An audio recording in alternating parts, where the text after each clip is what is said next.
Hi guys, welcome back to my YouTube channel. If you are new here, subscribe to be notified as soon as I upload a new solved past paper video with simplified explanations. Don't forget to like and comment. I'll be glad to answer any doubts. Alright, so let's get started.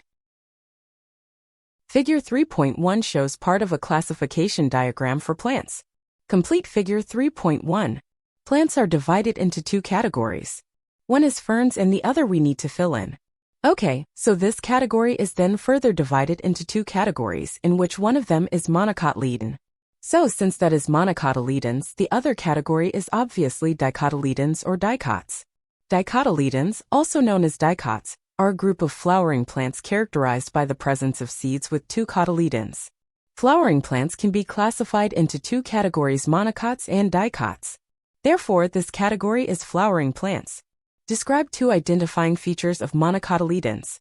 Monocots have seeds that contain a single embryonic seed leaf or a single cotyledon. The veins in the leaves of monocots run parallel to each other from the base to the tip of the leaf, as opposed to the netted vein pattern seen in dicots. Monocots typically possess adventitious roots that arise from the stem base or fibrous root systems consisting of thin, branching roots. These roots lack a primary taproot seen in many dicots. Monocot flowers commonly have floral parts, such as petals, sepals, stamens, and pistils arranged in multiples of 3. The vascular bundles containing xylem and phloem tissues in monocot stems are scattered throughout the stem rather than arranged in a distinct ring as seen in dicots. Monocot leaves tend to be long and narrow, displaying parallel veins, and often lack petioles, leaf stalks. Figure 3.2 shows the life cycle of a fern. The life cycle of a fern has some similarities and some differences compared with the life cycles of other plants. The letters represent processes that occur during the life cycle. The haploid stages of the life cycle are represented by N.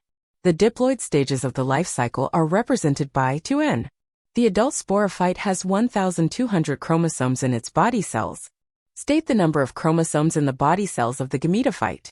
The number of chromosomes in the body cells of the gametophyte would generally be half the number found in the sporophyte.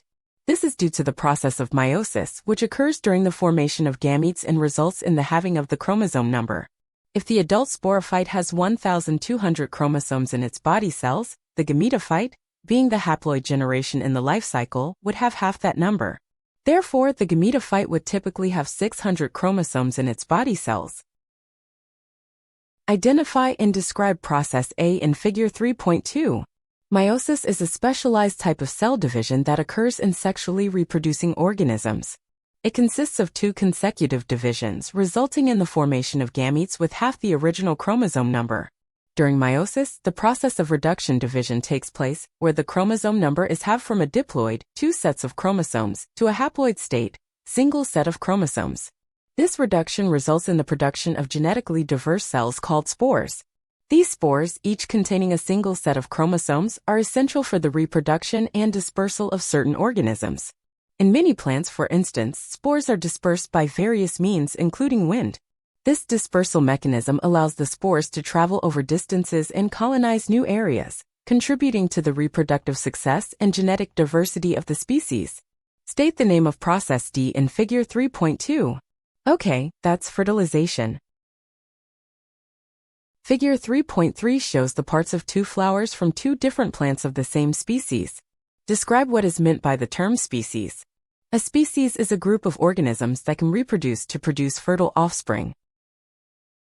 Annotate Figure 3.3 to show the mechanism of cross-pollination by labeling the structures involved. Drawing an arrow to show the pathway of pollen. Mechanism of cross-pollination includes the structures, anther and stigma. From the figure it is evident that this is the anther and this is the stigma. The pathway of pollen is always from anther to the stigma, so we can label it like this.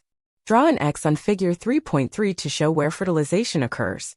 Fertilization occurs in the ovary, which is here, so we'll mark it with an X. Explain the disadvantages of cross-pollination compared with self-pollination.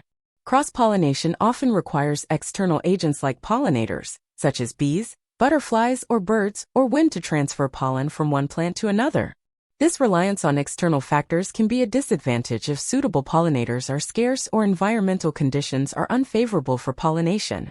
In cross-pollination, not all transferred pollen grains may reach a compatible flower, leading to wastage. Moreover, the pollen from one plant might not successfully land on another plant's stigma, reducing the chances of successful pollination compared to self-pollination, where the pollen is more likely to reach the same flower stigma. Plants that rely on cross-pollination often need to invest more energy in producing larger quantities of pollen, more flowers, and sometimes nectar to attract pollinators. Cross-pollination often necessitates the presence of multiple plants of the same species in close proximity for successful fertilization. If cross-pollination fails due to various factors such as the unavailability of pollinators or unsuccessful transfer of pollen, there is a risk of reduced fertilization and ultimately, lower reproductive success.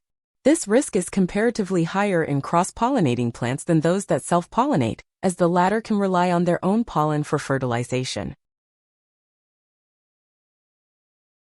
Alright, so here we reach the conclusion of this video. I will be posting the next part shortly. You can visit the entire playlist, and if you have trouble with selective questions, you can watch accordingly. I try to provide detailed but easy to understand explanations so that everyone can follow along and understand the concepts. Thank you for watching. Please like if you found the video helpful and subscribe for more.